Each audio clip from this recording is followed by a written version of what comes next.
इस खास पेशकश में बात होगी श्रीनगर के नौगाम धमाके की और इस धमाके में अब तक 9 लोगों की मौत हो गई। यह धमाका 4 दिन पहले दिल्ली के लाल किले के पास हुए धमाके की तरह भयानक था, हाई इंटेंसिटी का था। अब सवाल यहां पर उठ रहा है कि अमोनियम नाइट्रेट में हुआ ब्लास्ट यह सिर्फ हादसा है या फिर यह एक साजिश है। 2 तस्वीरें हम आपको दिखा रहे हैं, 2 तस्वीरें। 10 नवंबर को दिल्ली में धमाका होता है, 13 लोगों की मौत हो जाती है, जहां पर 25 से ज्यादा लोग घायल हो जाते हैं। एलएनजेपी अस्पताल में अभी भी उनका इलाज चल रहा है। दूसरी तस्वीर यहां पर यह देखिए, 4 दिन बाद नौगाम में धमाका होता है, नौगाम पुलिस स्टेशन में। यहां पर वही अमोनियम नाइट्रेट रखा जाता है जो फरीदाबाद से जब्त किया गया था डॉक्टर्स के उससे इलाकों से था। अब यहां पर 9 लोगों की मौत हो चुकी है और कई लोग घायल हैं जिनका इलाज किया जा रहा है। और इस वक्त एक और बड़ी खबर आपको बता दें, जम्मू कश्मीर से यह बड़ी खबर। श्रीनगर के नौगाम पुलिस स्टेशन में रात करीब 11:22 पर एग्जैक्ट टाइम जो सीसीटीवी में कैद हुआ है, 11:22 पर यह धमाका होता है। 9 लोगों की मौत, 27 लोग घायल। मरने वालों की संख्या बढ़ भी सकती है क्योंकि बर्न इंजरीज है और बहुत बुरी तरह से लोग घायल हुए हैं। और यह बताया गया कि 100, 200, 300 मीटर दूर तक शरीर के हिस्से देखे गए हैं। जब धमाका हुआ तो गाड़ियों के तो चक्कड़े उड़ गए, साथ ही कई लोगों के शरीर के हिस्से 200-300 मीटर दूर तक देखे गए। घायलों में ज्यादातर पुलिसकर्मी हैं क्योंकि यह नौगाम पुलिस स्टेशन था। सीधे प्रेस कॉन्फ्रेंस में आपको ले चलते हैं। Were also recovered from Faridabad on 9th and 10th of November 25. This recovery, like the rest of the recoveries which we have done, was transported and kept securely in the open area of police station Nowgam. As part of the prescribed procedure, the samples of the recovery had to be forwarded for further forensic and chemical examination.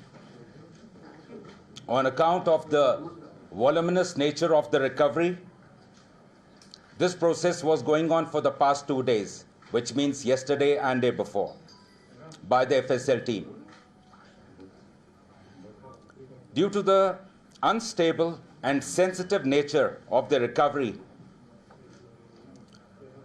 the sampling process, the handling was being done with extreme caution, with utmost caution by the FSL team. However, unfortunately, during this course, last night around 11:20 p.m., an accidental explosion has taken place. Any other speculation into the cause of this incident is unnecessary. In this unfortunate incident, 9 people have lost their lives, 1 personnel of SIA, 3 personnel of the FSL team, 2 crime scene photographers, 2 revenue officials who were basically part of the magistrates team, 1 tailor who was associated with the team. In addition, 27 police personnel, 2 revenue officials, and 3 civilians from the adjacent areas have received injuries. The injured were immediately evacuated to the nearest hospital where they are being treated as we speak. The building of the police station has been very severely damaged and even the adjacent buildings have suffered.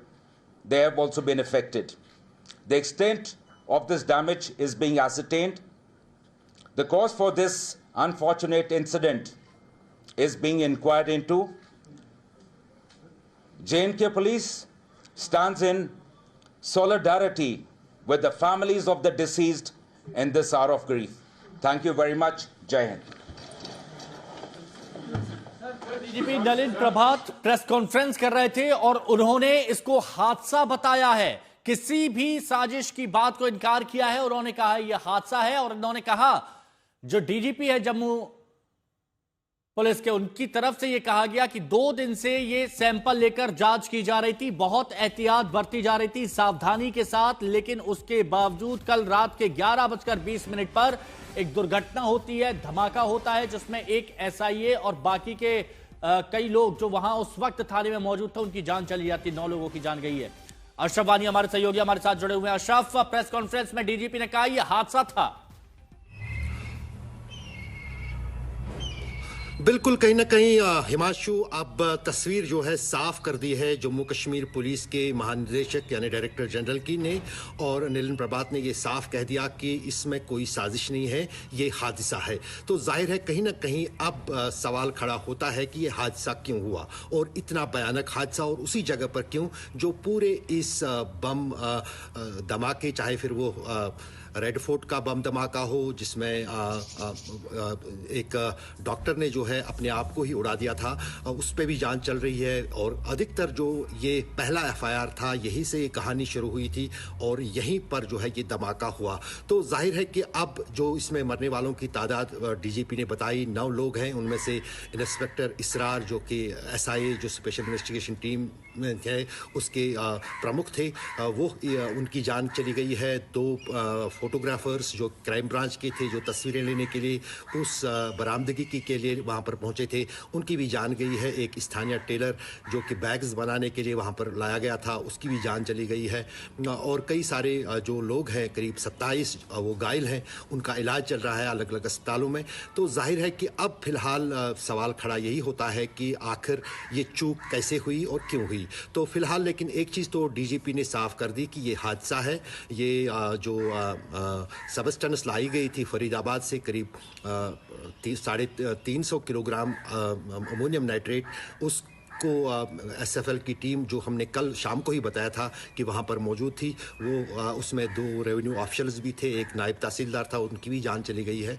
तो जाहिर है कि कहीं ना कहीं जो है अब जांच का दायरा उसी पर जो है हम सुबह से देख रहे थे, वहाँ पर इसी पर लगा हुआ है कि आखिर ये हादसा अगर हुआ तो हुआ कैसे। लेकिन जिस अंदाज से समय जो था रात के 11:20 पर जब पूरा इलाका जो था वो सोया हुआ था, तो उस बीच जो है बनक ये भी नहीं हुई। लेकिन अशरफ, ये सवाल तो यहां पर उठना चाहिए ना, जब जानते थे इतना सेंसिटिव है, इतना खतरनाक है, अमोनियम नाइट्रेट की बात यहां पर की जाती है, तो रिहायशी इलाका जहां पर ये नौगाम पुलिस स्टेशन था वहां पर इसे क्यों रखा गया? और उसी वजह से बहुत से लोगों की जान गई। जब धमाका हुआ तो एक सुरक्षित जगह पर रखा जा सकता था। लेकिन ये बड़ी खबर आपको बता दे, जम्मू कश्मीर डीजीपी का बयान आया है श्रीनगर के नौगाम धमाके पर, और उनका कहना है कि ये सिर्फ हादसा था, बाकी अगर कोई बात इससे जोड़ी जाएगी तो वो गलत होगी। ये एक हादसा था, सैंपलिंग बहुत एहतियात के साथ ली जा रही थी, बहुत संवेदनशीलता के साथ ली जा रही थी, और उस वक्त धमाका होता है। अनफॉर्चुनेटली उन्होंने कहा कि धमाका होता है, और 2 दिन से यह काम जारी था, आज तीसरा दिन था। उन्होंने कहा यस्टरडे और डे बिफोर यस्टरडे ये सैंपलिंग ली जा रही थी, अमोनियम नाइट्रेट खुले में रखा हुआ था, और वहां पर जो टीम मौजूद थी वो सैंपलिंग ले रही थी। और उसी दौरान जब सावधानी के साथ ये काम किया जा रहा था, वहां एक जोरदार धमाका होता है। अशरफ हमारे साथ, हमारे सहयोगी बने हुए, हमारे साथ हिमांशु मिश्रा भी हैं और हमारे साथ अरविंद ओझा भी हैं दिल्ली से, उनसे भी हम बात करेंगे। लेकिन अशरफ, क्या ये सवाल नहीं उठता कि जब इतना हाईली सेंसिटिव चीज थी, वहां पर बेहद खतरनाक चीज थी, उसको ऐसी जगह पर रखा गया जहां आसपास बेहद जो रिहायशी इलाका है? दूसरा सवाल हिमांशु ये भी उठता है कि रात के 11:20 पर ये हादसा हुआ, उसके चश्मदीद भी नहीं है, क्योंकि जो टीम थी, एसएफएल की टीम थी, उनमें से अधिकतर की जो उनको क्षति पहुंची है, या तो वो मारे गए हैं यहाँ तक बुरी तरह से, या फिर जो है कुछ लोग जो आसपास थे या उस पुलिस थाने में थे वो घायल हैं। और जैसे कि डीजीपी ने खुद कहा कि जो पूरा पुलिस परिसर है, पुलिस स्टेशन नौगाम का, वो उसको काफ़ी क्षति पहुंची है। वो हमने तस्वीरों में भी दिखाया दर्शकों को, पूरी तरह से तबाह हो गया। वहां पर कई गाड़ियां खड़ी थी जिनको भी भारी नुकसान पहुंचा है, और उनको भी जो है उनकी भी तबाही हुई है। कुछ पुलिस के वाहन थे वहां पर खड़े, कुछ सिविलियन वाहन भी वहां पर खड़े थे, कुछ ऐसे भी वाहन खड़े थे जो कन्फिस्केट किए गए थे। रात के 11:20 पर यह सैंपलिंग का काम किया जा रहा था, जैसा कि डीजीपी यहां पर बता रहे हैं, सावधानी के साथ किया जा रहा था। लेकिन वहां पर दुर्घटना होती है और एक जोरदार धमाका होता है, 9 लोगों की मौत हो जाती है, कई लोग घायल हो जाते हैं। जम्मू कश्मीर डीजीपी क्या कह रहे थे, सुनिए एक बार। In this unfortunate incident, 9 people have lost their lives.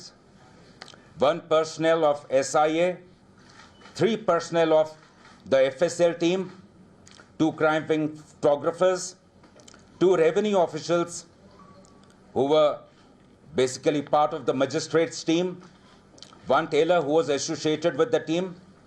In addition, 27 police personnel, 2 revenue officials, and 3 civilians from the adjacent areas have received injuries. The injured were immediately evacuated to the nearest hospital, where they are being treated as we speak. The building of the police station has been very severely damaged, and even the adjacent buildings have suffered. They have also been affected. The extent of this damage is being ascertained. The cause for this unfortunate incident is being inquired into.